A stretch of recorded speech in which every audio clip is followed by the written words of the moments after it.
Kaip išsirinkti šilumos siurblį? Nuo ko pradėti?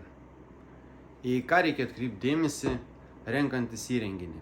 Visų pirma, norint išsirinkti įrenginį, reikia žinoti, kokios galios to įrenginio reikės.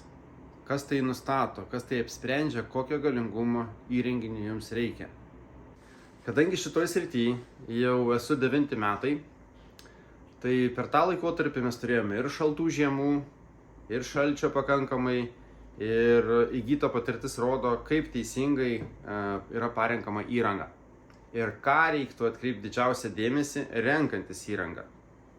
Renkantis įrangą yra svarbu neuždidinti įrenginio galios. Nes jeigu jūs uždidinsite įrenginio galią, žinokit, kad padidinsite ir elektros sąnaudas. Statant namą, labai svarbu turėti šildymo projektą.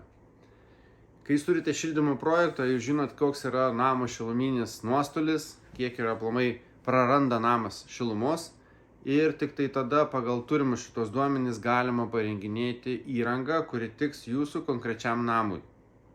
Turint senos statybos namą, galima įrenginį parinkti pagal tai, kiek jūs anksčiau deginote vienos ar kitos kuro rūšies, tai yra ar jūs malkomis kūrenote, ar dujas deginote.